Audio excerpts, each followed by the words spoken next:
ఆదికాండము 48వ అధ్యాయము. ఈ సంగతులైన తరువాత, ఇదిగో నీ తండ్రి కాయలాగా ఉన్నాడని ఒకడు యోసేపుతో చెప్పెను. అప్పుడతడు మనష్షే ఎఫ్రాయిములు అను తన ఇద్దరు కుమారులను వెంటబెట్టుకొని పోగా, ఇదిగో నీ కుమారుడైన యోసేపు నీ యొద్దకు వచ్చుచున్నాడని యాకోబునకు తెలుపబడెను.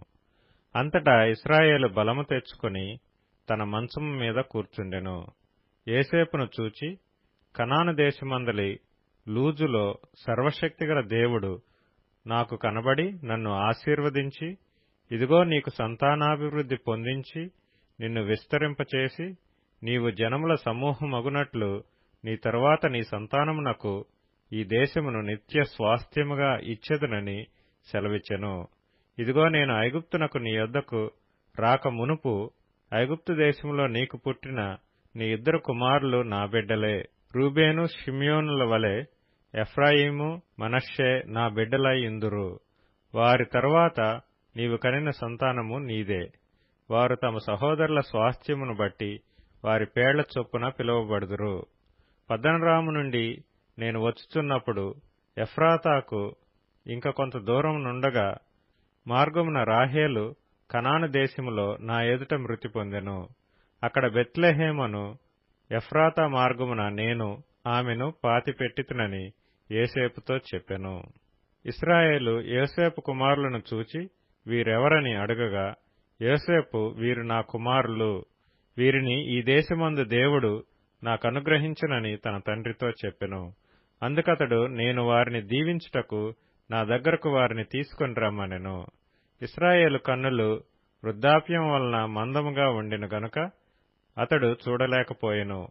యోసేపు వారిని అతని దగ్గరకు తీసుకుని వచ్చినప్పుడు అతడు వారిని ముద్దు పెట్టుకుని కౌగలించుకొనెను. ఇశ్రాయేలు యోసేపుతో, నీ ముఖము చూచెదనని నేను అనుకొనలేదు గాని నీ సంతానమును దేవుడు నాకు కనపరిచి ఉన్నాడనగా, యోసేపు అతని మోకాళ్ల మధ్య నుండి వారిని తీసుకొని అతనికి సాష్టాంగ నమస్కారం చేసెను. తరువాత యోసేపు ఇశ్రాయేలు ఎడమ చేతి తట్టున తన కుడిచేత ఎఫ్రాయిమును, ఇశ్రాయేలు కుడిచేతి తట్టున తన ఎడమ చేత మనష్షేను పట్టుకొని వారినిద్దరినీ అతని దగ్గరకు తీసుకొని వచ్చెను.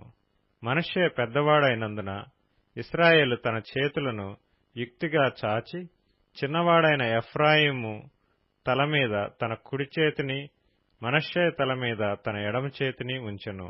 అతడు యోసేపును దీవించి, నా పితరులైన అబ్రహాము, ఇస్సాకు ఎవని ఎదుట నడుచుచుండిరో ఆ దేవుడు, నేను పుట్టినది మొదలుకొని నేటి వరకును ఎవడు నన్ను పోషించునో ఆ దేవుడు, అనగా సమస్తమైన కీడులలో నుండి నన్ను తప్పించిన దూత ఈ పిల్లలను ఆశీర్వదించునుగాక. నా పేరును, అబ్రహాము ఇస్సాకులను నా పితరుల పేరును వారికి పెట్టబడునుగాక. భూమి యందు వారు బహుగా విస్తరించుదురుగాక అని చెప్పెను. యోసేపు ఎఫ్రాయిము తల మీద తన తండ్రి కుడిచేయి పెట్టుట చూచినప్పుడు అది అతనికి ఇష్టము కాకపోయెను గనుక అతడు మనష్షే తల మీద పెట్టించవలనని తన తండ్రి చెయ్యి ఎఫ్రాయిము తల మీద నుండి ఎత్తి, నా తండ్రి, అట్లు కాదు, ఇతడే పెద్దవాడు, నీ కుడి చెయ్యి ఇతని తల మీద పెట్టుమని చెప్పెను. అయినను అతని తండ్రి ఒప్పక, అది నాకు తెలియను, నా కుమారుడా, అది నాకు తెలియను, ఇతడును ఒక జనసమూహమై గొప్పవాడగును గాని ఇతని తమ్ముడు ఇతని కంటే గొప్పవాడగును, అతని సంతానము జనముల సమూహమగునని చెప్పెను. ఆ దినమందు అతడు వారిని దీవించి, ఎఫ్రాయిము వలెను మనష్షే వలెను దేవుడు నిన్ను చేయునుగాకని ఇశ్రాయేలీలు నీ పేరు చెప్పి దీవించెదరనెను. అలాగు అతడు మనష్షే కంటే ఎఫ్రాయిమును ముందుగా ఉంచెను. మరియు ఇశ్రాయేలు, ఇదిగో నేను చనిపోవచున్నాను, అయినను దేవుడు మీకు తోడయుండి మీ పితరుల దేశమునకు మిమ్మును మరలా తీసుకొని పోవను. నేను నీ సహోదరుల కంటే నీకు ఒక భాగము ఎక్కువగా ఇచ్చితిని, అది నా కత్తితోనూ నా వింటితోనూ అమోరీయుల చేతిలో నుండి తీసుకొంటినని యోసేపుతో చెప్పెను.